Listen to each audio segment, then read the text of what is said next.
I really want to think of my other point. I think he would say, you know, somebody, I'm sorry, I forget who it was on the blog that like said, you know, because I said like, if Jamie didn't take out Randall because Claire asked him to. No, I don't feel like finding it. I'll look it up. And somebody, and you know, point well taken on the blog said that, you know, that it was an entirely different story. It was an entirely different thing. If Jamie took out Randall, Frank would never be born. You know, and granted, that's a good point, but I still just I don't think Jamie would have allowed it to happen if he knew that was going to happen.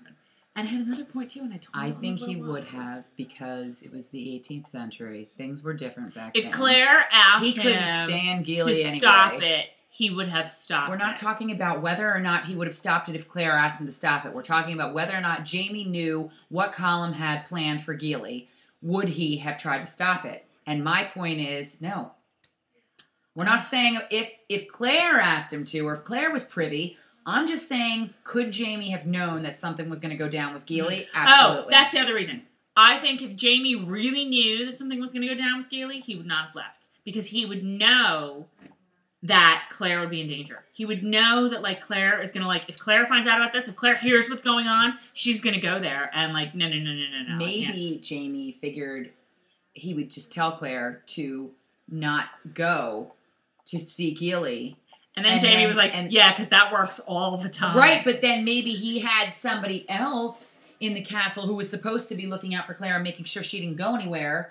Like what, old blind Alec? And possibly... Weho? Oh, yeah, because that's the only person who's at the castle. Are you kidding? Mrs. Fitz? Mrs. Fitz probably could have stopped her. You know what? I hope I'm right. And I hope the graphic novel comes out and this one eats her words. Because there could have been a million people that he could have had watching Claire, making sure Claire didn't leave, and maybe somebody didn't do their job. Okay, so what else? We should keep this short because I have to go home and, you know, we can't make these 6 videos anymore.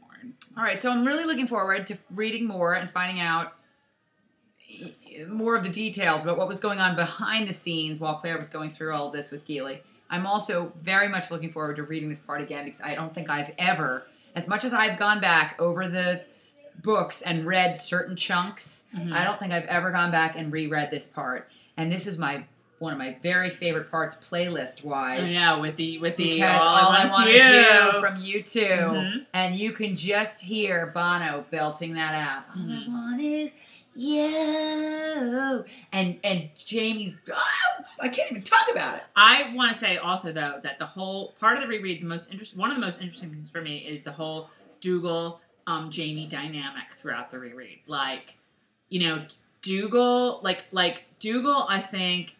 It's such a dichotomy of I'm threatened by you and I respect you. I mean, I really do. I really believe that Dougal would probably put a bullet in Jamie without even thinking twice, but at the same time would shake his hand first. You know what I mean? Has his back or is trying to stab him in the back. Yeah. It's either or. And it's a little of both. Right. It's a little of both. At the same time. It's really cool. And then the other interesting dichotomy with Dougal, because Dougal factored a lot in this reread for me.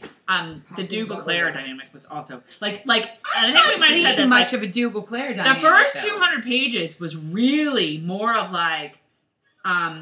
who's Claire gonna end up with? You know? I didn't think that. I saw that it seemed like she was more attracted to Dougal. Really, There was more of an attraction building up there. I don't remember, and I just read it. I didn't see that. Oh, I saw it because she kept talking about Dougal and Colin too. I mean, never thought. I'll tell you what I like is the soft spot that Colin has for Claire. Okay, so. I did not think that I would remember what I was about to say. Now, here's the thing. What were we saying? About Dougal and Claire. No, Colum. About Colum having a soft spot for Claire, even though Claire brings up the fact that Hamish is not Colum's. Well, see, somebody on the blog made that point too. I thought Colum was going to lose his... And instead, he's like, "Yeah, I really do." And but was Colum like what? Like okay, Colum says, "Well, I didn't know that was gonna, he didn't." You think like, did he know that Claire was gonna be involved, or did he set up the Claire thing too to kill two birds with one stone? No, I will somebody never believe I think that. on the blog said that, or maybe it was in Outlander Book Club. I don't know where, but somebody made that point, and it's a good point. Like, was he like okay? I don't know because I think that would bring down more shit than it would solve. If he takes out Jamie's wife, all the people who are like on the Jamie side of things in the castle. I don't know. I if he takes out Jamie's wife, though, do they really think that Jamie's that into Claire at this point? They all know he wants to bed her. He likes to bed her now that they're. But do they really know that Jamie just like had like?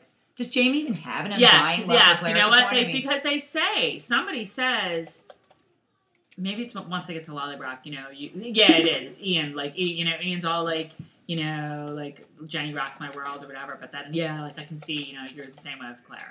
So I can't see them being like, oh, we can't take out Claire because Jamie will be upset. Well, they're going to do what they're going to do. I think that Colum, like I said, yes, he's the brains. And he's got to handle business and handle everything, but I think he cares. He knows that he likes Claire and he doesn't know why.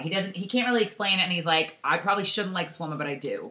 And I almost feel like that's the intellectual side of Colum responding to Claire because she's, 20th century and she's a smart, educated woman, and I think that he appreciates that.